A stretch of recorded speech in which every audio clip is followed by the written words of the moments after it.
السلام علیکم ورحمۃ اللہ وبرکاتہ۔ ناظرین گرامی، اگر آپ کو معلوم ہو جائے کہ دعا انسان کو کیسے کیسے ڈپریشن سے نکالتی ہے اور کیسے اداسی اور اضطراب کی کیفیت کو ختم کرتی ہے اور دعا کیسے آپ کے بند دروازے کو کھولتی ہے، تو آپ بھاگ بھاگ کر دعا کریں گے، ایک ایک گھنٹہ لگا کر دعا کریں گے، ایڑیاں رگڑ رگڑ کر دعا کریں گے۔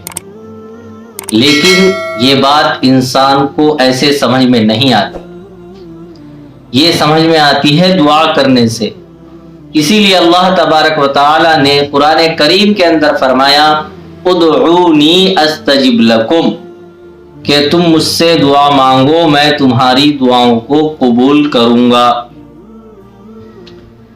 اور دعا کے اندر ایک بنیادی چیز ہے تڑپ کر مانگنا، رو کر مانگنا۔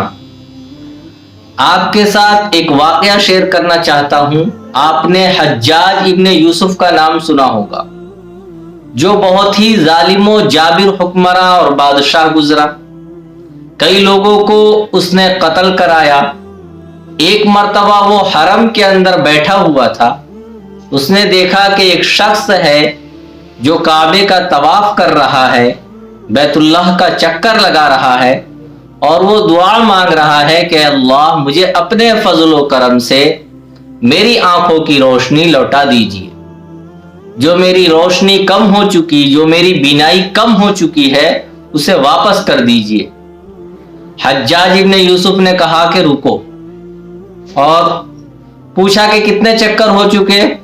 اس نے کہا کہ 4 چکر ہو چکے ہیں، 3 چکر باقی ہیں۔ تو حجاج ابن یوسف نے کہا کہ اگر ان 3 چکروں میں تمہاری روشنی واپس نہیں آتی ہے، تمہاری بینائی نہیں لوٹتی ہے، تو میں تمہیں قتل کر دوں گا۔